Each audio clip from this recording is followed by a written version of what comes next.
जय हिंद, नमस्कार। स्वागत है आपका अपना यूट्यूब चैनल जवाबी जीके पर। आज हम लोग 10th क्लास का लेसन नंबर 2 का अध्ययन करेंगे, ठीक है ना। पहला लेसन नंबर में हम लोग अध्ययन किए थे जिसका नाम था यूरोप में राष्ट्रवाद।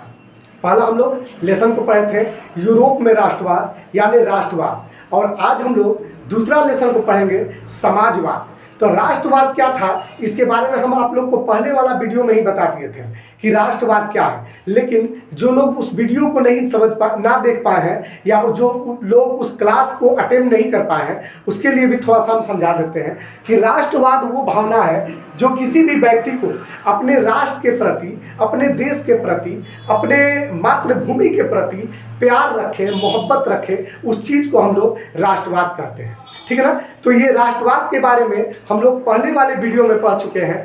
आज हम लोग लेसन नंबर 2 का दूसरा यानी लेसन नंबर 2 का समाजवाद और साम्यवाद के बारे में अध्ययन करेंगे। तो देखिए, ये समाजवाद और साम्यवाद बहुत लोग को लगता है कि एक ही विचारधाराएं हैं, लेकिन ऐसा नहीं है। समाजवाद जो है और साम्यवाद ये दोनों अलग अलग विचारधाराएं हैं। दोनों को देखने में लगता है कि ये दोनों एक ही विचारधारा का है, लेकिन ऐसा नहीं है बाबू। ये दोनों क्या है, अलग अलग विचारधाराओं का है। दोनों का मकसद यही है कि समाज में और समाज के लोगों को, समाज के दबे कुचले लोगों को सुरक्षा मुहैया कराया जाए, उसका विकास किया जाए। लेकिन इन लोगों की जो नज़रिया है, इन लोगों की जो कार्य शैली है वो अलग अलग तरीका का होता है। जरा सा समझिएगा, दोनों विचारधारा, ये समाजवाद और साम्यवाद दोनों जनता की हक में कार्य करती है। दोनों का मतलब विचारधारा यही है कि समाज को सुरक्षित रखा जाए, समाज का डेवलपिंग का काम किया जाए, समाज के विकास का कार्य किया जाए। लेकिन ऐसा इसमें दोनों के विचारधाराओं से अलग अलग तरीका के वाणी निकल के सामने आता है। जैसा समझिएगा कि समाजवाद क्या है और साम्यवाद क्या है। इनका जनक जो है, समाजवाद और साम्यवाद, ये दोनों का जनक जो है कार्ल मार्क्स को कहा जाता है। लेकिन ज्यादा कार्ल मार्क्स जो थे साम्यवाद पर विचार रखते थे। तो आज हम लोग इसी चीज को पढ़ेंगे कि समाजवाद क्या है और साम्यवाद क्या है। ये दोनों को समझिए। देखिए, समाजवाद कहता है कि समाज का कभी भी विकास समाज को और राज्य को साथ लेकर के चलने से होता है। ये समाजवाद कहता है कि समाज का जो विकास है, समाज की जो डेवलपिंग का कार्य होगा वो समाज को साथ में लेकर के और राज्य को साथ में लेकर के चलने से होता है। लेकिन साम्यवाद कहता है कि राज्य यानी कुछ नहीं, राज्य को खत्म कर दो, राज्य नहीं रहेगा, पूरी तरह से एक देश रहेगा। राज्य नहीं रहेगा, पूरा देश का नागरिक एक देश का है, एक राज्य का है, एक समाज का है। समाज यानी राज्य नहीं रहेगा। कौन कहता है? ये साम्यवाद कहता है। दूसरा देखिए, साम्यवाद कहता है कि कार्य के अनुसार, समाजवाद कहता है कि कार्य के अनुसार वेतन। आज आपको भी अगर आप 8 घंटा काम करते हैं तो 8 घंटा के हिसाब से पेमेंट मिलता है, यानी जो जिस हिसाब से काम करता है उस हिसाब से पेमेंट मिलता है। लेकिन इसी के अपोजिट साम्यवाद कहता है कि आपको जितना भी काम करना है कीजिए, उससे कोई फर्क नहीं पड़ता है, लेकिन आपका जो पेमेंट मिलेगा आपके जरूरत के अनुसार मिलेगा। डिफरेंस समझ में आता है? दोनों का भी कार्य जो है एक ही है। दोनों के कार्य यही है कि समाज को डेवलपिंग करना, लेकिन फर्क कहाँ पर हो रहा है इस बात को आप लोग समझिए।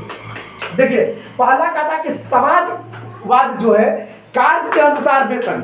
यदि आप कार्य करते हैं जितना, उतना के हिसाब से आपको वेतन मिलेगा। कौन कहता है? समाजवाद कहता है। लेकिन साम्यवाद इसी के अपोजिट कहता है कि आप काम जितना कीजिए उससे उसको मतलब नहीं है, आपका जरूरत के हिसाब से ही आपको पेमेंट मिलेगा। मान लीजिए कि आपके घर में पर डे 500 का खर्चा है और आप जा करके 800 का काम किए हैं तो आपको 800 रुपया नहीं मिलेगा, आपको 500 रुपया मिलेगा।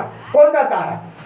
साम्यवाद कहता है। अगर आपका काम हुआ है 500 का, आपके घर में 800 की जरूरत है तो आपको 800 रुपया मिलेगा। यानी साम्यवाद ये कहता है कि कार्य के अनुसार वेतन नहीं, जरूरत के अनुसार वेतन मिलेगा। कौन कहता है? साम्यवाद। और समाजवाद कहता है कि कार्य के अनुसार वेतन मिलेगा। डिफरेंस दोनों का अलग अलग है, लेकिन कहने का दोनों का अर्थ सेम है। आगे देखिए, उसी तरह से फिर अगला नंबर में समाजवाद कहता है कि समाज को 2 हिस्से में नहीं बांटना है। समाजवाद कहता है कि समाज 2 हिस्सों में नहीं बटे हुए हैं, समाज एक ही है। ये समाजवाद कहता है। जबकि साम्यवाद कहता है कि नहीं, समाज जो है दो हिस्सों में बटा है, एक गरीब दूसरा अमीर। समझा रहा है? साम्यवाद क्या कहता है कि समाज जो है दो हिस्सों में बटा है, एक अमीरों की ग्रुप है और एक गरीबों की ग्रुप है। बात सही भी है। अगर आप किसी भी जाति से बिलोंग करें, मान लीजिए कि आप जादव हैं और आपका लड़का का शादी क्या अखिलेश यादव के घर में हो सकता है? आपकी लड़की की या लड़की की शादी या आपका शादी लालू प्रसाद यादव के घर में होगा? नहीं होगा। क्यों नहीं होगा? क्योंकि आप यादव हैं, लेकिन आपके इकोनॉमिक्स पावर, आपकी जो सिस्टम है और आपकी जो आर्थिक रूप है वो लालू प्रसाद यादव से नहीं मिलेगा। और आप मान लीजिए कि मुसलमान है, तो आपकी जो शिक्षा है और आपकी जो इकोनॉमिक्स पावर है, क्या वो सलमान खान और शाहरुख खान की तहत आपका है? नहीं ना है। तो यही बात कहता है कि समाज, साम्यवाद क्या कहता है कि समाज जो है दो हिस्सों में बटा हुआ है, एक गरीब है और एक अमीर है। गरीब लोग जो है वो अपने गरीब में ही अपना शादी विवाह करते हैं और गरीब की तहत ही रहते हैं, जबकि साम्यवाद कहता है, समाजवाद कहता है कि ऐसा कुछ नहीं है, गरीब अमीर कुछ नहीं, सब इक्वल है। डिफरेंस समझ आता है? साम्यवाद कहता है कि समाज जो दो हिस्सों में बटा है, एक गरीब और एक अमीर, लेकिन समाजवाद कहता है कि समाज दो हिस्सों में नहीं बटा है।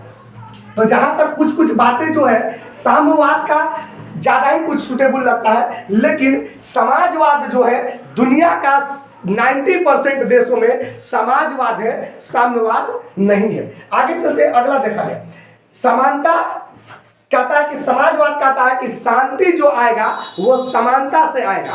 कहने का मतलब है कि शांति जो आएगा, समाज में समानता जो आएगा वो शांति से आएगा। कौन कहता है? समाजवाद कहता है कि समाज में यदि समानता आता है तो किससे आएगा? शांति से आएगा। यानी समाजवाद एक तरह से कहा जाए कि महात्मा गांधी के सिद्धांतों को फॉलो करता है। समाज में समानता, समानता का मतलब इक्वलिटी, बराबरी अगर से आएगा तो किससे आएगा? शांति से आएगा। जबकि उसी का अपोजिट साम्यवाद कहता है कि समानता जो आएगा वो क्रांति से आएगा। समझ में आ रहा है? साम्यवाद क्या कहता है कि समाज में समानता यानी समाज में जो बराबरी आएगा वो किससे आएगा? क्रांति से आएगा। क्रांति कहने का मतलब है कि जंग से आएगा। तो साम्यवाद जो है वो किसे? भगत सिंह की विचारधारा को फॉलो करता है, जबकि साम्यवाद जो है किसका विचारधारा को फॉलो कर रहा है? यहाँ पे महात्मा गांधी के विचारधारा को फॉलो करता है। ठीक है ना? तो मैं उम्मीद करता हूं कि आपको समाजवाद और साम्यवाद के बारे में बहुत अच्छा से समझ में आ गया होगा। तब तक के लिए जय हिंद।